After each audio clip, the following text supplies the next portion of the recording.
occupation. So if America is going to leave this part of the world on its own, I think it's even more important that Ukraine and Poland establish good relations to try to change the environment there, whether that's Belarus or, in some more utopian sense, Russian political culture and Russia's future.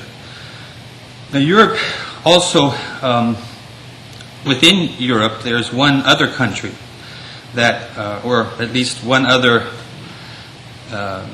culture that has, in the past, and I think at least with some diminished sense in the present, continues to pay some attention to Poland and Ukraine, and that's Germany.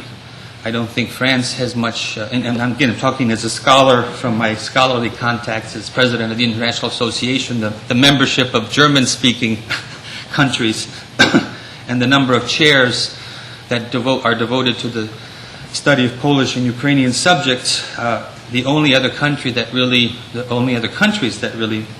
seem to play any role here are Germany and Austria, for different reasons, in different contexts, different historical experiences. And one would like to believe, too, that Germany, in particular, with its still considerable economic wealth and political clout in the Union, might be enlisted in this Polish-Ukrainian project, or the series of Polish-Ukrainian projects. There are people in Germany and Austria who are deeply concerned about things farther east and keep trying to raise their fellow citizens' consciousness about these countries and their fates, and realize, I think, the stakes that they face if things go worse farther east and the geopolitical situation is redrawn in a way unfavorable to the new European community.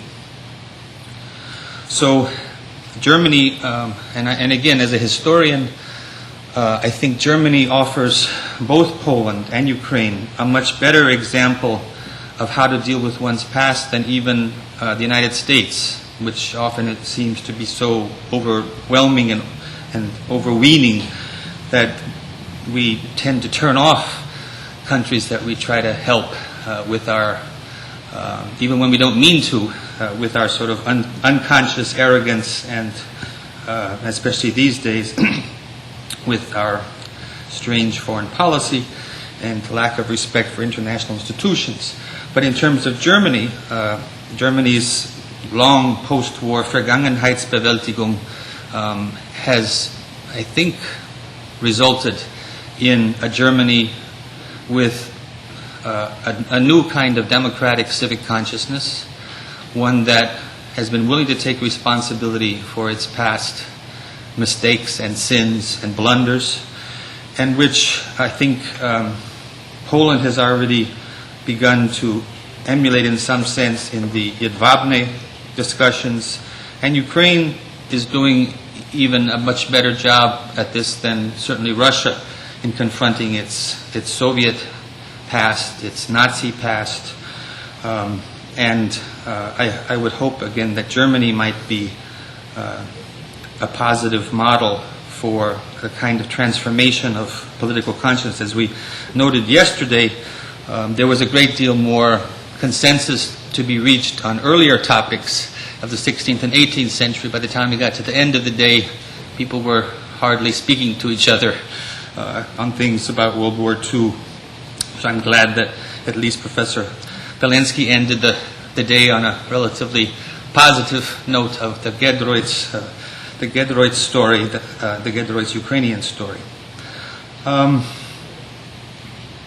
don't think I had that much more to say. I maybe provoked a few comments from the audience, but I think I mainly wanted to try to sum up my sense of what we heard and my view as a scholar of the region and one who visits frequently. I usually visit Kiev and Moscow on the same trip, and so I have some comparative social science conclusions I usually draw from those trips.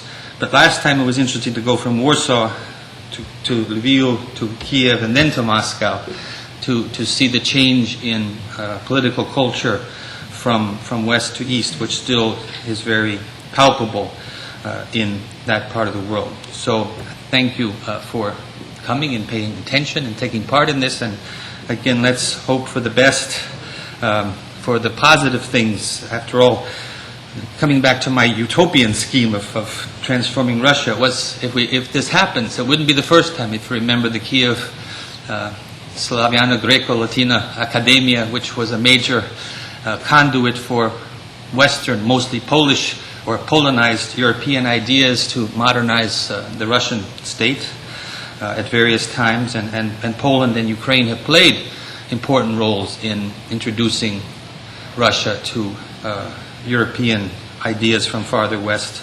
I hope it's not a complete pipe dream, although I realize there are those in this audience who feel that. And again, if it can be done through civil society, I think that's the only way it can be done. Through the states at this point, it will be a lot more difficult, and organizing joint Polish-Ukrainian Russian military units in Iraq doesn't sound like the right way to go either, or a very likely possibility. So thank you.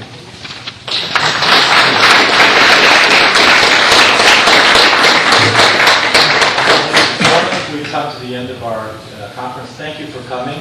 Thank you, panelists, for doing such a good job. We look forward to seeing you again, perhaps in Poland, perhaps in Ukraine, maybe here in New York. In any case, do widzenia, dobranoc. Bye-bye. Great comment.